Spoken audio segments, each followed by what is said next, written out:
So, thank you for coming. Nice to see you all. Also the people who are not from my company.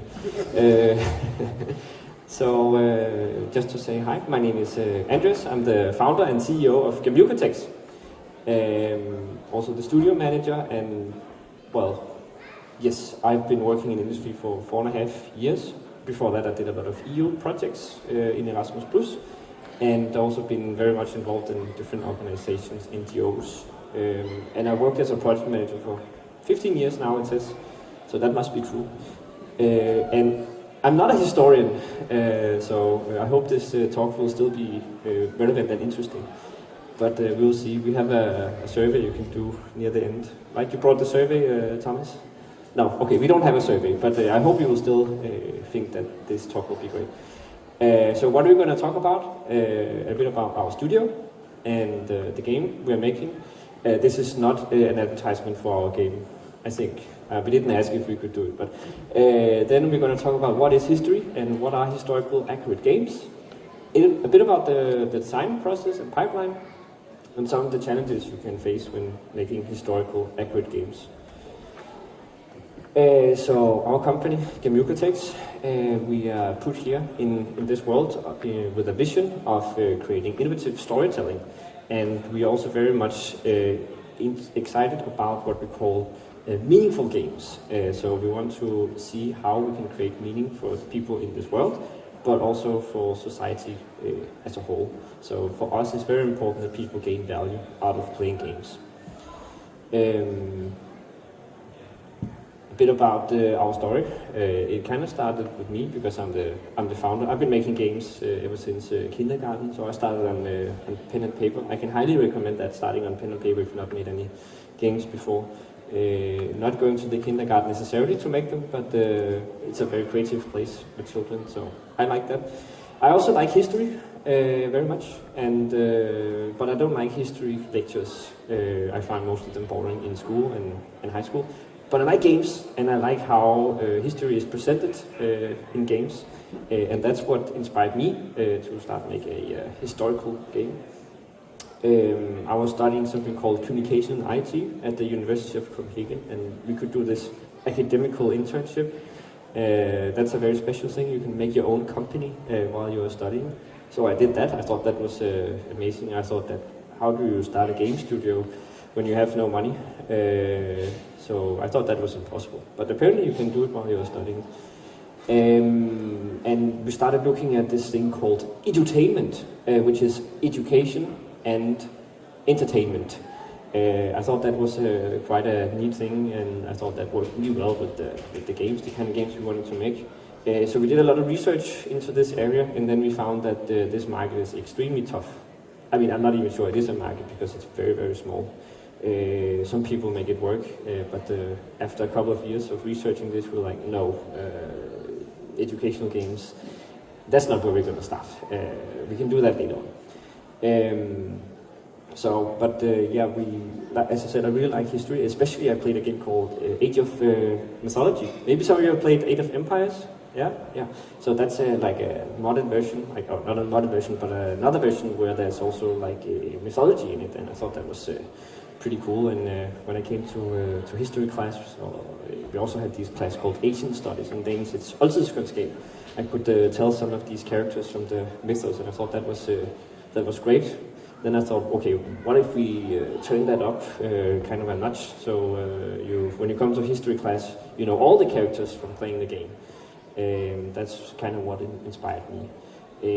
But yeah, like I said, making these entertainment games was extremely slow. But anyways, we started making a prototype, and we thought, we didn't think about scope in the beginning. That's another pro tip. Think about scope if you're making a game, because we thought we could make a grand strategy game like Crusader Kings or Europa Universalis. Yeah, that takes years to make, and a lot of resources apparently. So we thought, okay, we scope it down, we'll make a card game, when we keep some of the elements from the strategy game. So we removed the grand, it's still a strategy game. And then Corona kind of hit, as many of you probably remember, which was kind of nice in some ways, because there was a lot of people with free time who wanted to make games. And they wanted to make games with me, which was nice. I'm really happy and honored that they wanted to do that.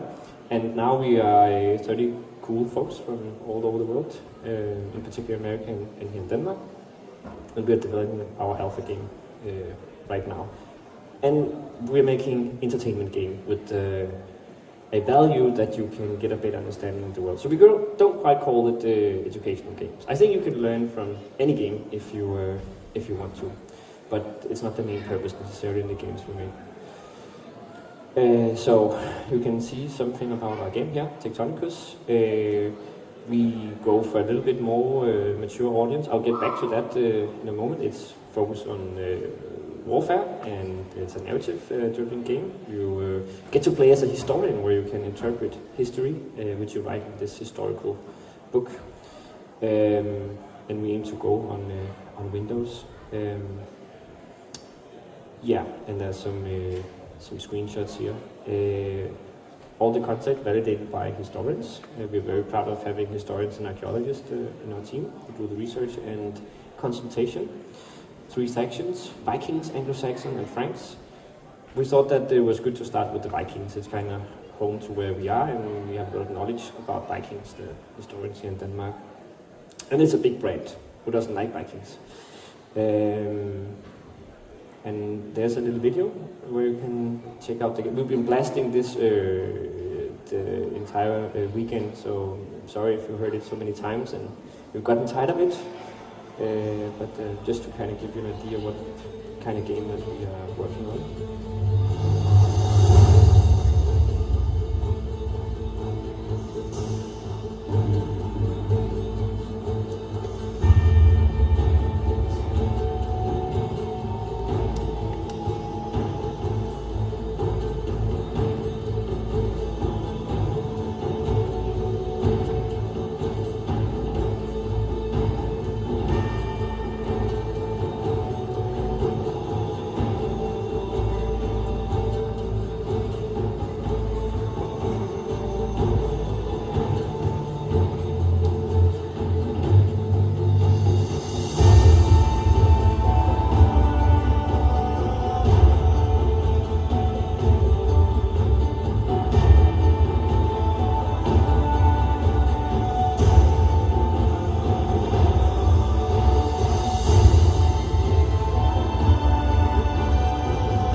Alright, so we pride ourselves a lot on the illustrations on our cards. That's part of what makes our game historically accurate. All the clothing, all the tools they're using, the weapons, the helmets. We take a lot of research, spend a lot of time on research, making sure they're accurate, looking at historical artifacts, and also what kind of dyes and what kind of material that was available. So we get it as close to what historians believe things kind of look like. And that includes all the sort of different factions we have in the game. And there's a lot of conceptions of what people think are historically accurate. For instance, people might look at a modern day horse and think, okay, that's probably also how horses looked back then. But then we had this historian tell us, well, they were actually a lot smaller and more like a pony. So it's also interesting to design stuff and then sort of be faced with your expectations of history not being correct. And yeah, we also take historical characters from the past. Some of them with very difficult names, like Ethelfled, which I'm not even sure I'm saying correct. So for us, it's also an opportunity to kind of show the interesting characters from the past, from the different factions.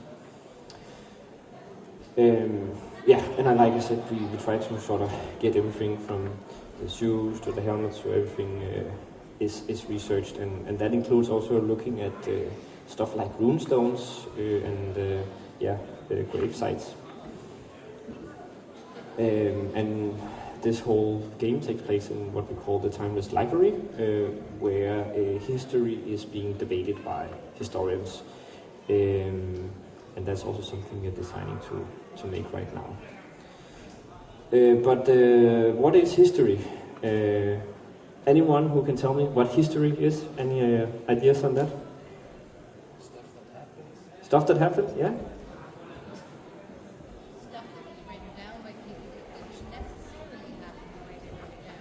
Stuff that is written down by people but didn't necessarily happen. Yeah? The what? They didn't happen the way they wrote it down. Yeah? Yes. Yeah? Someone's point of view? Yeah? Oh yeah, that was the question. That's true. So for us, or for me, when I talk about history, it's not just sort of the aggregation of past events. It's not about memorizing like a timeline, which I think someone has been traumatized from doing. I took a definition from the dictionary: a continuous systematic narrative of past events as relating to a particular people, country, period, person, etc., usually written as a chronological account. Yes, and but you know, we also apply history in our game, so we also have to understand history in a particular way. For us, like I said, it's less about sort of all the facts. We usually have the historians in our team sort of be poked like, is this correct? Tell me about this thing, and then they're just expected to know everything. We focus more on the interpretations because we think that's pretty interesting, that you can see history from different points of view.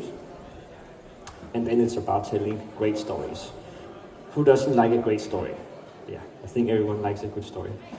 And it's also about, for us, introducing concepts that people were less aware of and maybe sort of underrepresented. It's everything we do in our game. It's also our studio right now. The visuals, the sound, the experience, the mechanics, even the business side of things when we write blogs of marketing is about history. Yes, but what are some historical accurate games? Has anyone played any historical accurate games before? Yeah? Which one? Nefeltaf. Yeah?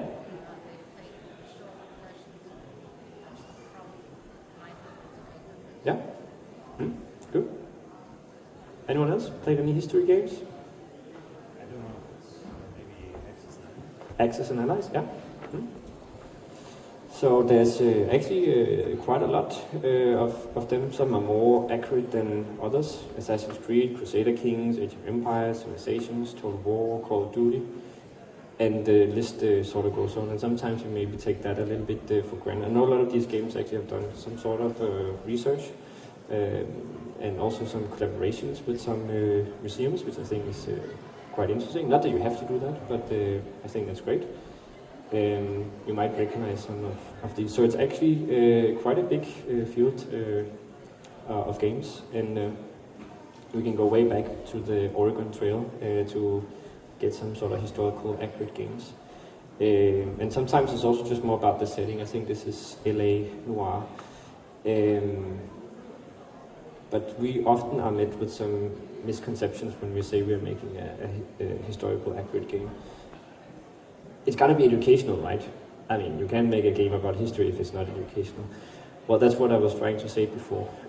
Actually, it can just be the universe that is accurate, or the story that you want to tell, but it doesn't have to be a quiz. I've yet to meet someone saying they are making a Western game, and then someone says, "Oh, that's an educational game, right?" So it must be for kids, right? I mean, it's only kids who are interested in history. Well, not necessarily. We're actually trying to tell a story. Well, we're trying to show history to an audience that maybe already have some sort of historical foundation to build on top, because it can be difficult to understand this whole thing about seeing past from different points of views. But of course history is important for kids as well. So it's for nerds, right? I mean, it's only nerds who like history. And I don't think so. I mean, if you take something like Game of Thrones, obviously it's not a historically accurate game, but there's a lot of sort of fantasy that also has some wide appeal. So, but it's very constraining to make a historically accurate game, right? Because you need to make every detail correct. Yes and no. I mean, a lot of the titles we saw before, like Crusader Kings, for instance, they spend a lot of time to get every little detail correct as the way it is intended, and then they only do that. But in our game, we try to show history from all sorts of angles, even the points of view that we think are not necessarily validated, because that way we can also meet people where they are. So we do have Vikings with horns on the helmet in our game, which the Vikings is not believed to have put on their helmet, by the way. So we can sort of tell the story of why did this thing come to be. And that way we have a great design space to not be limited by history, but be empowered by it. So it's very complicated, right? I think some of these games are complicated to play. I mean, some of these very strategic games can be. I'm still trying to learn how to play Crusader Kings and Europa Universalis. I heard someone else say, yeah, I just played 600 hours. I still don't understand how to play the game. It doesn't have to be like that. But I can tell it's complicated to make, at least if you want to get it accurate. Yes, which takes me a little bit to our design process. A lot of the time, sort of big questions. Does gameplay come first, or does history sort of come first? I try to tell people it's more like a simultaneous process. We need to look at it from both sides at the same time, because otherwise you get a very bad gameplay, but it might be very historical focused, or the other way around, which doesn't work very well. So we need to make sure both are sort of in balance, if you will. Like I said before, for us, it's not necessarily that they are the opposites. They should complement each other. But we gotta think about the world building. We have accurate architecture, the geography, the map we are sort of working on, structures, the cultural nuances, the language, the clothing, social customs, how do people interact, the weapons as we talked about before, the events we take in our game. We focus on sort of the historical periods and what happened in the past, and trying to tell that story. In our game, the lore is history. Obviously, you don't have to do it like that, but even if we do it like that, we still have some sort of holes where we know something happened here, then there's a big gap where we don't know, and then we know again. And there we try to fill out some of these gaps. Try to say this is probably what happened. And we also have to, again, balance what I just said, what is real and what is sort of fictional. We can use fictional aspects to tell what probably happened. But we gotta be careful about that, because very easily we can get a person on the forum saying, well, actually, that's not how it happened. Yeah, and it's a lot about reflecting also on these different conflicts about how something came to be. So it is a much more complicated design process in our experience. Yeah, and also getting the appropriate vocabulary correct. We often debate because our game is a card game, what we should name these cards. Should we call it a Vilve? Should we call it a seer? Should we use a word that no one is going to be able to pronunciate? So it's also a delicate balance. Our strategy has always been, what is the title if you go on Wikipedia, if you need to name something? Because that's what people understand, and we can always give the background later on in the game if people are interested. Okay, then I want to talk a little bit about how we make assets in the game. Some people are using generative AI, we're not. This is a generative AI I made this morning, or I guess try to have the computer make. It's not very good when you want to make something historically accurate. The horns on the helmet, we talked about that before, right? That's completely off. And these leather jackets are very nice in a fantasy game, doesn't work in a historically accurate game. I'm sure we can find more things. The same way we're used to seeing Thor in Marvel here, a cool character. Maybe a bit more closer to some of the historical sources.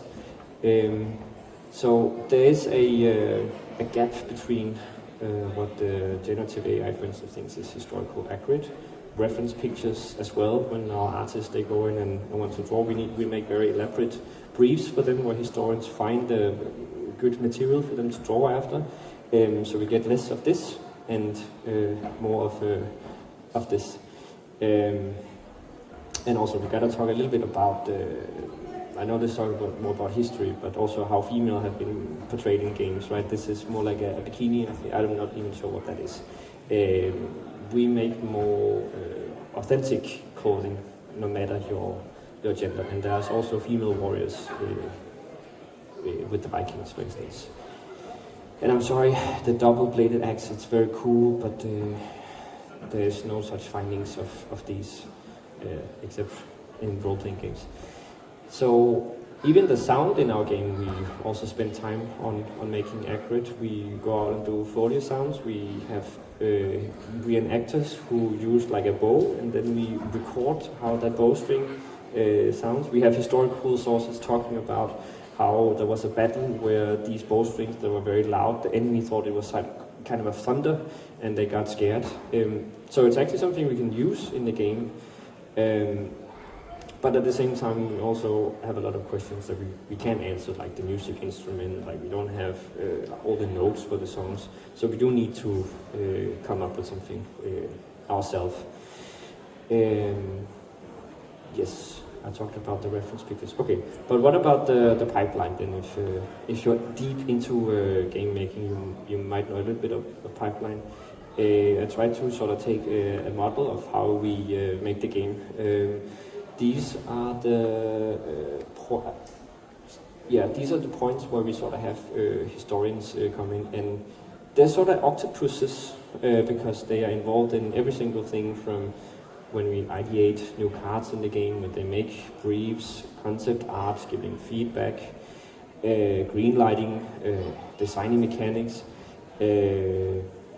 Also with the testing, it's also very important to make sure that when you sort of gave a brief to someone in the company and said this is how it should work historically, and then they start doing it, and then they come up with something and they're like, no, that's definitely not what it was supposed to be. And also the marketing, we make blogs on our website, we describe history, we try to engage with the community, and that's also a part where we have our historians be involved. So if you sort of want to go this route, it sort of affects a lot of the processes more than some people might think. I would say most of the historians in our team are actually very much close to being game designers. At least after a couple of years they become it. And it can be a little bit challenging working with people from, so to say, outside the game industry in the beginning, but with some training we find that most of them are quite versatile people. And also just wanted to share some of the challenges we stumble upon and a few benefits. It can be really difficult to estimate how long a research task take, because if you want to get a character or an event or an object correct, you need to go through the history books and all the sources. But if you don't know how many sources, it's kind of like a spiral. You go digging in and reading. They can take a long time to read these papers. So that's definitely a challenge we encountered. And as I sort of talked about before, our pipeline just kind of have a lot of extra steps along the way, which sort of makes things take a little bit longer. Yeah, and if you work with people sort of, let's say, outside the game industry, and you sort of have to explain some concepts, it can be a little bit bumpy, but with some training usually it goes quite well. But shall we say another sort of internal thing is, for game designers it can actually also be really challenging, because they are sort of used to being the one that design stuff and are very involved, and suddenly they have to collaborate with these experts, and a lot of the times, at least our historians, they sort of become the authority when it comes into the design process. It's really difficult to tell a historian, no, that's not correct, if you're not a historian, right? You gotta argue for the players, of course, but yeah, it certainly can't be one of the challenges we experience. The same sort of with the artistic vision, right? If an artist want to make something look really beautiful or really nice, and then the historian comes in and says, no, that's not how they looked. The same comes getting feedback, both from the visual side, but also from what the sources tell us. Yes, and similarly, we also try to, we have some documentation for how things should be done, how assets should be made, how we should draw stuff. And we have been piling up that quite a bit, and for visual people, that can be a lot to read, a lot of information to process, and getting all the terminology correct. When we talk about the hilt of the sword, if you never know what that is, you also need some sort of training a little bit. But it creates also a diversified culture, because usually when we are in the studio in a game company, it's all gamers and they like games, and that's great. In our company, everyone is not necessarily into games or gamers, which I think is fine. But then you just need to be aware of, if you have the Friday bar and 80% want to go out and play a game or whatever, and then there's 20% that that's not kind of necessarily what they do. It can definitely affect the culture, so that's something to be aware of. Yeah, and there's also a bit about how you sort of approach the community. We go out to these sort of markets, historical fairs, and promote our game, and we usually don't see other game companies there. So this is just very interesting to kind of also keep that in mind, that it affects a lot what the company does overall. Yes, and then a big challenge is getting everything right. Otherwise, like I said, the forums will find these nitpickers who would like to argue, which of course also can be a benefit for creating some buzz around the game. But we'll get back to this actually right now, because we also have a lot of controversial topics when it comes to history. We have been working with these Vikings, and apparently the Nazis were also very happy about the Vikings, so it certainly can be a challenging area to work with when you want to disseminate history that can be controversial. For instance, we try to talk a bit about how history and the Vikings have been misappropriated by the Nazis, and we wanted to add that into the story of the game. And we had a video that we sent to some investors, and we didn't quite get the context right, so suddenly there was just some stuff like this in the video, and no one explained that, and yeah, we didn't get the money. Also, because we do so much branding about Vikings, some people also get a little bit scared that, well, are you sort of into these things then? And we're not. But here, these are actual posters that the Nazis used. I think it's before Second World War to sort of do recruitment. These are from Norway, and we also have Denmark here. And today, even biker gangs are also happy about appropriating Viking symbolism. Similarly, a lot of these sort of symbols that we want to add to the game, the Volknot symbol, for instance, and some of the crosses, it can be difficult to sort of distinguish between them. Are they something from history? Are they modern day bad symbolism? Especially when you're an artist and you just want to make something look nice and you use a reference picture. So those are things we are very much aware of and try to avoid. Then I just want to share another story. It's another game studio in Denmark called Serious Games, and they made Playing History. This is the second game, Playing History 2, called, I think it's about it's Playing History 2. It's a lot about the sort of slave trade that took place. It's called, the slave trade. And they wanted to add this mechanic where you, as a person running the slave trade, you had to put the people in the ship, and they made a game mechanic where it was like Tetris, which explains sort of the process of how they put people in a boat, but they did not like it in the US, so they had a lot of backlash, and they even ended up removing this mechanic in the game. So there are controversial topics and there are some paradoxes. You want to talk about how history can be gruesome, but you want to be careful about how you do it in the game. I'm not here to say what the correct approach is. I personally believe that games are allowed to talk about controversial stuff just as books and movies are, but I'm just here to say you need to be very careful about how you do it, because you can definitely get angry people.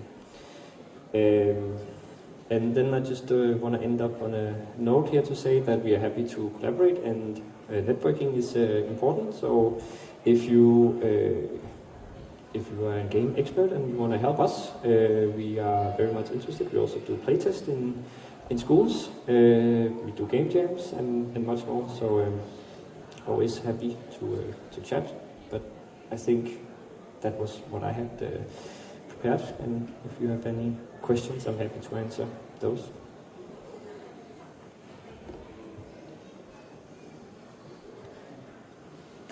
Oh, thank you. Thank you.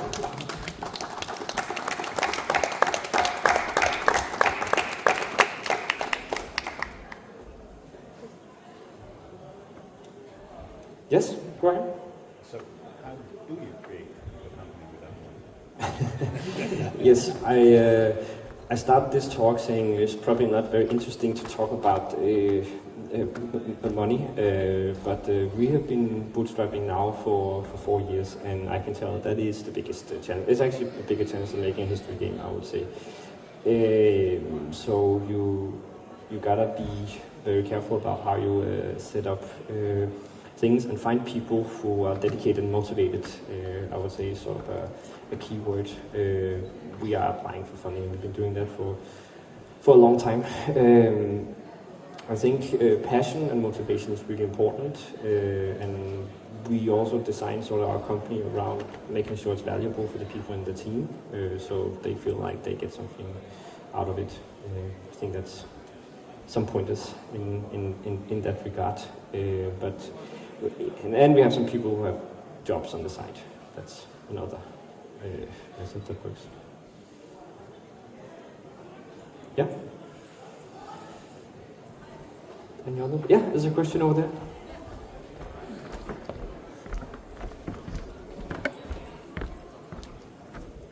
Thanks, it's really interesting. I'm just wondering, like, obviously you're bringing out Vikings at the moment, and this is obviously a concept you want to do with other periods of history and kind of getting an undercurrent of that. Is there anything in the development? Is it continuing Viking, or have you got other periods of history you're looking at? Yes, so if I can summarize your question, are we making other periods than just the Vikings? We would really love to continue this project. Right now it's Vikings are the main faction, and then they're fighting with the Franks and Anglo-Saxons in our first release. Our idea and our scalability is that history is ever expanding. There's so many different cultures to pick up on. We are in particular very interested also in representing some cultures you don't normally see in games, whether it be from New Zealand, Maori, I'm sorry if I'm mispronouncing it, different sort of groups in America, Incas, Mayas, also others, etc. We really hope to continue this project afterwards with the Vikings.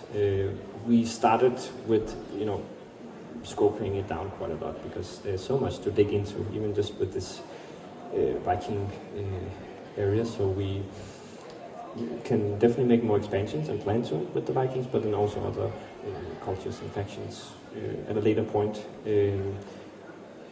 We do need to have experts in these areas to be able to make it of the same sort of fidelity, and that is also one of the challenges, I think, having people with the right knowledge. So it is our plan and our hope to expand with more factions and cultures.